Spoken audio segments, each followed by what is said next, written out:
मेरा नाम है श्वेता जायसवाल। आज फिर से हम लोग लेके आए हैं नेमिंग रिएक्शंस, कुछ नेमिंग रिएक्शन को सब्स्टिट्यूशन रिएक्शन। तो पहला क्वेश्चन हम लोग स्टार्ट करते हैं। पहला रिएक्शन है हमारा राइमर-टीमान रिएक्शन।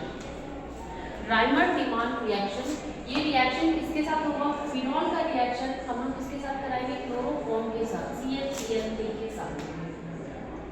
जब क्लोरोफॉर्म के साथ रिएक्शन कराएंगे इन द प्रेजेंस ऑफ NaOH, तो हमको क्या मिलेगा? यहाँ पे एक इंटरमीडिएट प्रोडक्ट मिलेगा। अब इंटरमीडिएट प्रोडक्ट में फिर से हम इसका ट्रीटमेंट कराएंगे NaOH के साथ और एसिडिक एसिड, तो हमको क्या मिल जाता है?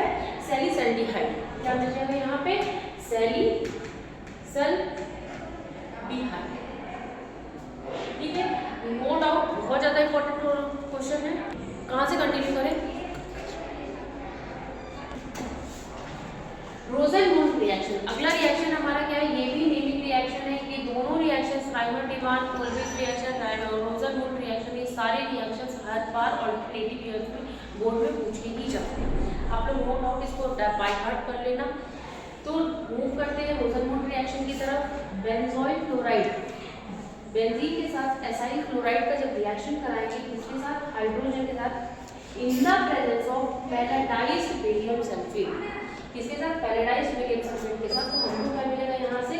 CHO बेंजोइल मिलेगा और HCl। देखो होगा क्या कि यहाँ से एक हाइड्रोजन एक क्लोरीन को लेके, यहाँ से एक हाइड्रोजन एक क्लोरीन को लेके HCl में निकल जाएगा और एक हाइड्रोजन जाके यहाँ पे लग जाएगा और यहाँ पे हमको क्या मिल जाएगा? बेंजोइल। नेक्स्ट रिएक्शन की तरफ बढ़ते हैं। नेक्स्ट रिएक्शन है हमारा Stephens reaction. Again naming reaction. Stephens reaction में क्या होगा? एल्काइल, अब ये R क्या हो जाता है? हमारा एल्काइल ग्रुप हो जाता है। एल्काइल नाइट्राइल का रिएक्शन किसके साथ कराएंगे? स्टेनस क्लोराइड और HCl के प्रेजेंस में। अब नाम कैसे ट्रिक याद करोगे? क्या स्टेनस से याद करोगे आप क्या? स्टीफन्स का। तो स्टेनस क्लोराइड का ट्रीटमेंट किसके साथ करा रहे हैं? HCl के साथ। तो हमको क्या कहते हैं कि इंटरमीडिएट प्रोडक्ट होता है। This is the intermediate product. यहाँ पे क्या होगा? एक हाइड्रोजन इस कार्बन के साथ और एक हाइड्रोजन इस नाइट्रोजन के साथ जुड़ जाएगा, तो क्या बनेगा? RCH double bond NH। ठीक है, इसको बोलते हैं इमीन, IMINE। ठीक, फिर इसका ट्रीटमेंट करा दो वाटर के साथ और water in the acidic medium. H+ का मतलब होता है हमारा क्या? Acidic medium. तो वाटर टूटेगा कैसे? H+ और OH- में टूटेगा। ठीक है, तो यहाँ क्या करो? ऑलरेडी H यहाँ OH इसको दे दो, तो यहाँ से एक हाइड्रोजन ये NH लेके यहाँ पे दो एक हाइड्रोजन और NH3 गैस बनके अमोनिया गैस बनके निकल जाएगा और हमको प्रोडक्ट क्या मिल जाएगा? Alkyl halide. ठीक है, एल्काइल हैलाइड। अगला रिएक्शन आता है गैटरमैन-कोच रिएक्शन।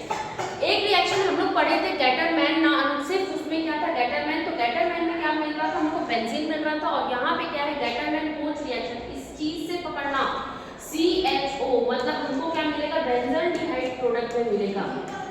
ठीक है, प्रोडक्ट क्या मिल रहा है हमको यहाँ पे? बेंजल्डिहाइड। जब बेंजीन का ट्रीटमेंट कार्बन के साथ और प्लस HCl के साथ करेंगे इन the presence of anhydrous AlCl3, तो हमको क्या मिलता है? सीधा सीधा बेंजल्डिहाइड मिलता है। अगला नेमिंग रिएक्शन है मैनिडस रिएक्शन। मैनिडस रिएक्शन में अगेन अल्काइल नाइट्राइड का ट्रीटमेंट हम लोग किसके साथ करा रहे हैं? Sodium in the presence of alcohol. या तो आप ये ले लो या दूसरा आप क्या ले सकते हो? Lithium aluminium hydride. तो होगा क्या? हमको सीधा सीधा 1 डिग्री अमीन मिल जाएगा। क्या मिल जाएगा? RNH2 1 डिग्री अमीन, या इसको हम लोग और क्या बोलेंगे? प्राइमरी। अगर इसका रिएक्शन यहाँ पे हम क्या लिखते हैं? CH3 C triple bond N और यहाँ पे H4H। किसके साथ करा रहे हो रिएक्शन? सोडियम और अल्कोहल के प्रेजेंस में। ठीक है, क्या मिल जाएगा हमको? यहाँ पे हाइड्रोजन सप्लाई कर दो, यहाँ पे हाइड्रोजन सप्लाई कर दो, तो ये हो जाएगा CH3 CH2 और यहाँ पे क्या हो जाएगा? NH2। तो हमको क्या मिल गया? इथाइल अमीन। क्लियर? अगले रिएक्शन की तरफ पढ़ते हैं हम लोग। अगला है हमारा मार्कोनिकॉफ रूल। सीधा सीधा क्वेश्चन आता है, what is Markovnikov rule? Right it's reaction. दूसरा क्वेश्चन आता है एंटी मार्कोनिकॉफ।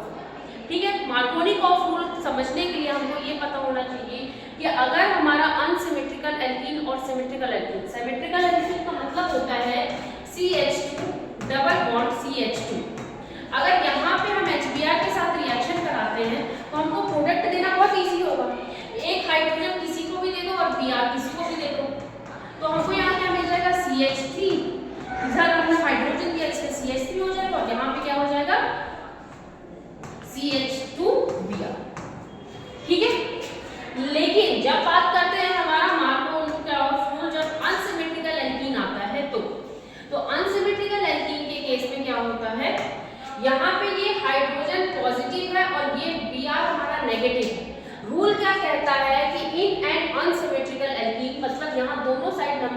डबल बॉन्ड की साइड में नंबर ऑफ कार्बन एटम अलग अलग है।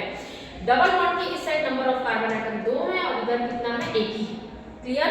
तो क्या होगा कि जो हमारा अटैकिंग रिएजेंट होगा, उस अटैकिंग रिएजेंट में जो हाइड्रोजन एटम होता है वो जाके उस कार्बन से जुड़ता है जिसके पास ज्यादा नंबर ऑफ हाइड्रोजन एटम होता है। और जो नेगेटिव पार्ट होता है, हमारा नेगेटिव पार्ट क्या है, Br is the negative part. ये जाके किससे अटैच होगा, ये अटैच होगा उस कार्बन एटम से जिसके पास lesser number of hydrogen atom होगा। तो इसको देखो इस तरीके से समझ सकते हैं। यहाँ पे अब हमको ये पता है डबल बॉन्ड के अक्रॉस हमको ये एक हाइड्रोजन और एक ब्रोमीन को लगाना है। तो यहाँ पे हाइड्रोजन उस कार्बन से जुड़ेगा। देखो इस कार्बन के पास एक ही हाइड्रोजन और इस कार्बन के पास 2 हाइड्रोजन है। तो ये हाइड्रोजन पॉजिटिव पार्ट है, इससे जाके जुड़ेगा। और Br हमारा किसके पास जाके जुड़ेगा, उस कार्बन के पास जिसके पास lesser number of hydrogen atom. तो देयर इज अ प्रोबेबिलिटी, दो हमको प्रोडक्ट मिलेगा। तो जो 2 ब्रोमो प्रोपेन होता है, ये क्या है हमारा 2 ब्रोमो प्रोपेन, ये हमारा होगा मेजर प्रोडक्ट। और यहाँ पे 1 ब्रोमो प्रोपेन कैसा होगा, हमारा माइनर प्रोडक्ट। तो मार्कोनी कॉफूल क्या कहता है, negative part of the addendum molecule will get attached to that carbon atom which has the lesser number of hydrogen atom. ठीक है, आगे बढ़ते हैं एंटी मार्कोनी कॉफूल की तरफ। एंटी मार्कोनी कॉफूल, इसको और क्या कहा जाता है, खरास इफेक्ट भी कहा जाता है और क्या बोला जाता है, पर ऑक्साइड इफेक्ट भी बोला जाता है। ठीक है, मार्कोनी कॉफूल का जस्ट उल्टा होता है एंटी मार्कोनी कॉफूल। इसमें ये रिएक्शन होगा हमारा पर ऑक्साइड के प्रेजेंस में। यहाँ पे रिएक्शन किसके साथ, हाइड्रोजन पर ऑक्साइड के साथ हो सकता है, चाहे बेंजोइल पर ऑक्साइड के साथ हो सकता है। ठीक है, तो अगेन अनसिमेट्रिकल एल्कीन है हमारा। हम लोग क्या करते थे, जो नेगेटिव पार्ट होता था उस कार्बन से जाके जोड़ देते थे जिसके पास क्या होता था, lesser number of hydrogen atom होता था। और हाइड्रोजन किसको जोड़ते थे, जिसके पास more number of hydrogen atom होता था, उस कार्बन के पास जोड़ते थे। लेकिन यहाँ पे क्या होगा, हमारा जो हमारा नेगेटिव पार्ट होगा वो जाके when hydrogen bromide adds to unsymmetrical alkene in the presence of peroxide, hydrogen atom attach to that carbon atom which has the more number of hydrogen atom. अब यहाँ पे क्या है, नेगेटिव पार्ट हमारा किससे जुड़ा है, उस कार्बन से जुड़ा है जिसके पास more number of hydrogen atom. तो यहाँ पे देखो, यहाँ पे more number of hydrogen atom यहाँ इस कार्बन के पास है और हाइड्रोजन हमारा किससे जाके जुड़ेगा, जिसके पास less number of hydrogen atom. तो हमारे को प्रोडक्ट क्या मिल जाएगा, CH3। देखो ये हाइड्रोजन यहाँ जाके जुड़ गया तो ये क्या बन गया हमारा CH2 और यहाँ Br जाके जुड़ जाएगा तो CH2Br। क्या मिलेगा हमको major product, 1 bromo propane.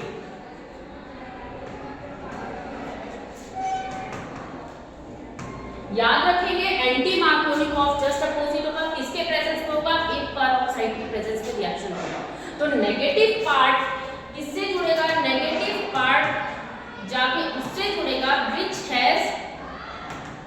which carbon atom has more number of hydrogen atom। उल्टा होगा किसका, मार्कोनी कॉफूल। अगले रिएक्शन की तरफ पढ़ते हैं। अगला रिएक्शन है SN1 रिएक्शन। ठीक है, सीधा क्वेश्चन आता है, what is nucleophilic substitution unimolecular reaction या SN1 रिएक्शन। तो रिएक्शन पढ़ने से पहले हम लोग इसके कुछ की पॉइंट्स आपको पता होना चाहिए। देखो इस वर्ड से समझना इसका मतलब क्या होता है। S का मतलब होता है सब्स्टिट्यूशन, N का मतलब होता है न्यूक्लियोफिलिक और 1 का मतलब होता है यूनिमॉलिक्यूलर।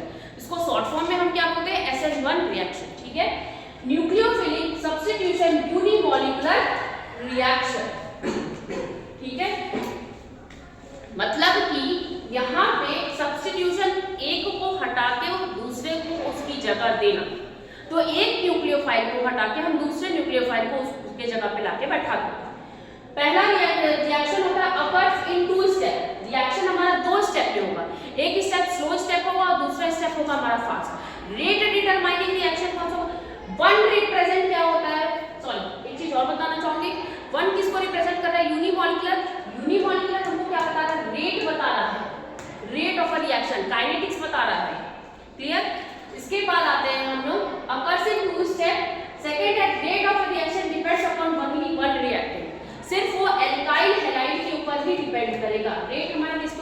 डिपेंड कर रहा है, एल्काइल हैलाइड के ऊपर डिपेंड कर रहा है, अटैकिंग रिएजेंट पे डिपेंड न्यूक्लियोफाइल या अटैकिंग रिएजेंट पे डिपेंड नहीं करेगा। आगे बढ़ते हैं। Third point, occurs in polar protic solvent. Polar protic solvent means हमको जो H+ दे सकता है। आगे बढ़ते हैं। ऑर्डर ऑफ रिएक्टिविटी, क्या ऑर्डर होगा? तो सबसे ज्यादा रिएक्टिव कौन होगा? हमारा 3 डिग्री अल्काइल हैलाइड होगा, उससे कम रिएक्टिव होगा 2 डिग्री, और उसके बाद होगा हमारा 1 डिग्री। अब रेट डिटरमाइनिंग, ऑब्वियसली हमको पता है केमिकल काइनेटिक्स में भी हम ये चीजें पढ़ चुके हैं कि रेट डिटरमाइनिंग स्टेप कौन सा होता है? The slowest step. जो स्टेप सबसे स्लो होगा वो हमारा रेट डिटरमाइनिंग स्टेप होगा। तो ये स्टेप हमारा क्या है? Slowest step. Slowest step is the rate determining step. अब हम आगे तरफ बढ़ते हैं जहां पे हम रिएक्शन देखेंगे। तो ये देखो हमारा एल्काइल टर्शियरी एल्काइल ब्रोमाइड लिए हुए हैं, CH3 CH3 CH3 Br। अब ये रिएक्शन किसके साथ हो रहा है? स्लो मीडियम में हो रहा है, और जनरेट क्या हो रहा है? हमारा कार्बोकेटायन जनरेट हो रहा है। धीरे से क्या होगा? ये Br यहाँ से बाहर निकलेगा और यहाँ पे क्या आ जाएगा? हमारा पॉजिटिव चार्ज कार्बोकेटायन। ये रिएक्शन हमारा कैसा होता है? Slow step. तो स्टेप 1 इज द स्टेप 1 हमारा कैसा होगा? रेट डिटरमाइनिंग स्टेप होगा।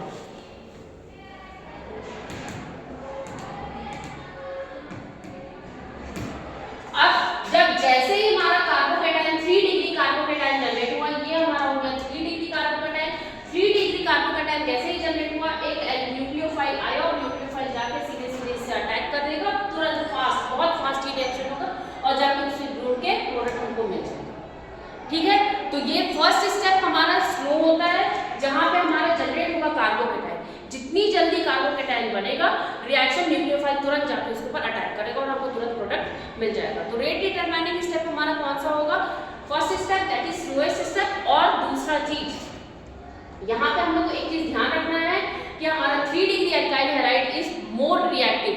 हमको किसको लेना होगा? 3 डिग्री। अगले आगे की तरफ बढ़ते हैं। Next reaction, moving on next, आगे बढ़ते हैं SN2 रिएक्शन।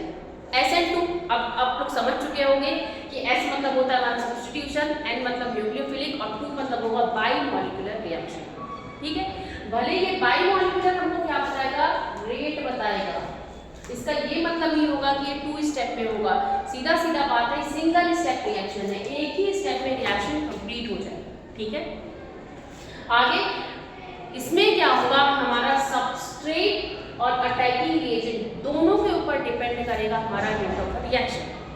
SN1 में हम लोग देख रहे थे हमारा क्या हो रहा था? सिर्फ एल्काइल हैलाइड सिर्फ सबस्ट्रेट पे डिपेंड कर रहा था, लेकिन यहाँ पे किसके ऊपर डिपेंड कर रहा है? सबस्ट्रेट और अटैकिंग रिएजेंट दोनों पे रेट डिपेंड करेगा। ऑर्डर की बात किया जाए तो यहाँ पे ऑर्डर क्या होगा? 1 degree is more reactive than 2 degree, और उसके बाद आ जाते हैं हम लोग 3 डिग्री। यहाँ होता है इन्वर्जन ऑफ द कॉन्फिगरेशन। ये पॉइंट मैं आपको उसी समय समझाऊंगी जब मैं आपको रिएक्शन बताती हूँ, तब आपको ज्यादा इजी पड़ेगा। आगे बढ़ते हैं रिएक्शन की तरफ। रिएक्शन है हमारा 1 स्टेप रिएक्शन है, तो एक ही स्टेप में लिखा है, वहां स्पेस कम होने के कारण मैं इसको नीचे लिखती हूँ। अब क्या हो रहा है? जब हम लोग 1 डिग्री एल्काइल हैलाइड, 1 डिग्री का मतलब क्या है? जिस कार्बन से फंक्शनल ग्रुप जुड़ा हुआ है उसी कार्बन से एक कार्बन और जुड़ा हुआ है, तो ये कहलाता है हमारा 1 डिग्री। 1 डिग्री एल्काइल हैलाइड का जब हम ट्रीटमेंट किसके साथ कर रहे हैं? न्यूक्लियोफाइल के साथ। तो यहाँ पे देखो एक इंटरमीडिएट ट्रांजिशन स्टेप बन रहा है। हमको एक चीज पता है कि कार्बन मैक्सिमम कितने बॉन्ड बना सकता है? 5 बना सकता है। अब देखो ये 5 बॉन्ड बना रहा है, तो हाईली अनस्टेबल रिएक्शन। ठीक है, यहाँ पे क्या हो रहा है? ये जो हमारा अटैकिंग ग्रुप है ये पीछे से जाकर अटैक करेगा, सामने से क्यों नहीं करेगा? क्योंकि इलेक्ट्रॉन क्लाउड, इन दोनों का इलेक्ट्रॉन क्लाउड में क्या होगा? रिपल्शन होगा, तो पीछे से जाके अटैक करेगा। और देखो यहाँ पे हाइड्रोजन है, हाइड्रोजन का इलेक्ट्रॉन क्लाउड छोटा होता है। अगर यहाँ पे हम 3 डिग्री लेते तो यहाँ पे 3 डिग्री और 3 डिग्री इनका इलेक्ट्रॉन क्लाउड बड़ा होने के कारण स्टेरिक हिंड्रेंस होगा और अल्काइल ग्रुप जाके जल्दी से न्यूक्लियोफाइल अटैक नहीं कर पाता, ये पीछे से अटैक करेगा। तो देखो यहाँ पे एक न्यूक्लियोफाइल इधर से जुड़ रहा है और दूसरा न्यूक्लियोफाइल ऑलरेडी से अटैच है। ये ट्रांजिशन स्टेट है और हाईली अनस्टेबल। तुरंत हमको क्या मिलेगा? यहाँ से Br बाहर निकल जाएगा और ये OH इधर से जुड़ेगा। अब देखो क्या हो रहा था? पहले जब हमारा रिएक्शन नहीं हुआ था तो हमारा जो न्यूक्लियोफाइल था ये राइट साइड से लगा हुआ था, और जब हमारा रिएक्शन कंप्लीट हुआ तो न्यूक्लियोफाइल कहाँ हो गया? हमारा लेफ्ट साइड से, पीछे के साइड से लगा। तो इसका मतलब क्या हो रहा है? यहाँ पे हमारा प्रोडक्ट में क्या हो जा रहा है? इन्वर्जन हो जा रहा है।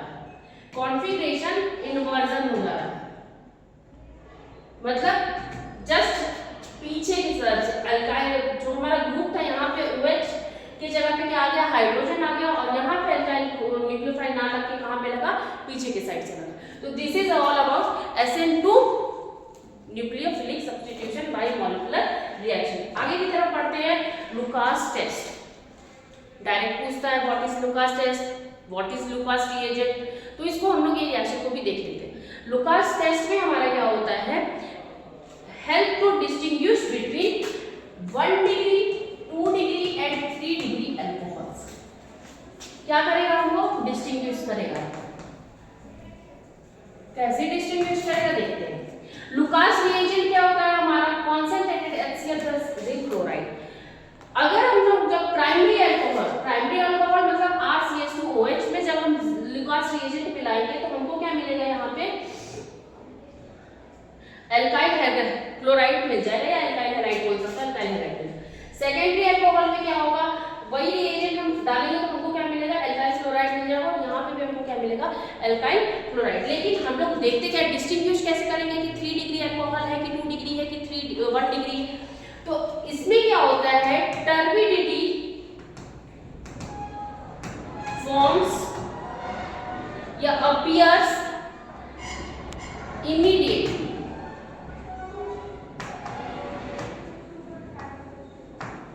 अब यहां पे क्या होता है, सेकेंडरी अल्कोहल में टर्बिडिटी फॉर्म्स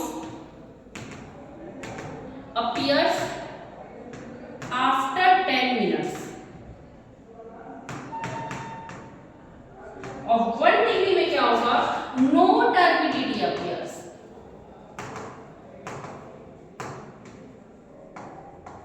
तो इस तरीके से हम बता सकते हैं टर्बिडिटी क्या होता है, मटमैला टाइप का जो पानी होता है उस तरीके का आपका ये जो अल्कोहल होगा उसका कलर हमको कैसा दिखने लगेगा, मटमैला टाइप का पानी। तो क्या होगा, 3 डिग्री वाले में 1-2 मिनट के अंदर में हमको पानी का कलर चेंज हो जाएगा, अल्कोहल का कलर चेंज हो जाएगा।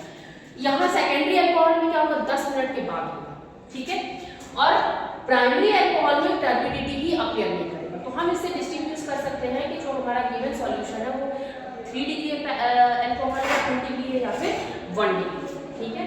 आगे बढ़ते हैं Victor Meyer method. This is again another method test used to distinguish between same 1 degree 2 degree या 3 डिग्री अल्कोहल, कौन सा अल्कोहल प्रेजेंट है, ठीक है। यहाँ सर्टेन स्टेप्स होते हैं। पहला हम जब रिएक्शन देखेंगे, प्राइमरी अल्कोहल का ट्रीटमेंट किसके साथ कर रहा है, HI के साथ, तो ये हाइड्रोजन इसको लेके वाटर बन के बाहर आ जाएगा, ठीक है, RCH2I मिल जाएगा। अगेन हम इसको सिल्वर NO2 के साथ डालेंगे तो यहाँ पे क्या होगा, AI बन के बाहर आ जाएगा, और क्या मिल जाएगा हमको, RCH2NO, ठीक है। अब इसका HNO2 को मैंने कैसे लिख दिया है, HONO, कोई इशू नहीं है। इसके साथ जब ट्रीटमेंट करेंगे तो हमको क्या मिलता है, RC+ONO और NO, ठीक है। जब फर्दर हम NaOH के साथ इसको ट्रीट करेंगे तो हमको क्या मिलेगा, ब्लड रेड कलर, ठीक है। 2 डिग्री में सेम हम लोग वही करेंगे, सेकेंडरी अल्कोहल लेंगे, HI के साथ जब ट्रीट करेंगे तो हमको ये मिलेगा RCHHI, ठीक है। फिर AgNO2 के साथ करेंगे तो हमको ये वाला प्रोडक्ट मिलेगा, RCHNO2 जाके यहाँ से जुड़ जाएगा। जब HONO के साथ ट्रीटमेंट करेंगे तो हमको ये प्रोडक्ट मिलेगा, और NOH के साथ जब हम इसको ट्रीट करते हैं तो हमको क्या मिलता है, ब्लू कलर, ठीक है। टर्शियरी अल्कोहल की तरफ बढ़ेंगे तो जब 3 डिग्री अल्कोहल के साथ रिएक्शन करा रहे हैं HI के साथ तो CI मिला। जब AgNO2 के साथ रिएक्शन करा रहे हैं तो Ag ने क्या किया, ये I को लेके AgI बन के बाहर आ गया, बचा क्या, यहाँ पे NO2 इस कार्बन से जाके जुड़ गया, क्लियर। अब यहाँ पे हम टर्शियरी अल्कोहल का जब HNO2 के साथ रिएक्शन कराएंगे तो यहाँ पे नो रिएक्शन होगा, रिएक्शन ही नहीं होगा, और हमको कैसा मिल जाएगा, कलरलेस, ठीक है। तो इस तरीके से हम डिस्टिंग्विश कर सकते हैं कि 1 डिग्री में हमको क्या, जब NaOH डालेंगे तो हमको क्या मिलेगा, ब्लड रेड कलर। जब 2 डिग्री में लास्ट हम NaOH डालेंगे तो ब्लू कलर मिलेगा, और 3 डिग्री वाला तो क्या देगा आपको, कलरलेस सॉल्यूशन मिलेगा। इसको याद करने का ट्रिक क्या रखोगे आप, RBC। R का मतलब होगा हमारा रेड कलर, ब्लू का मतलब, B का मतलब होगा हमारा ब्लू कलर, और C का मतलब होगा कलरलेस, ठीक है। तो ये next time let's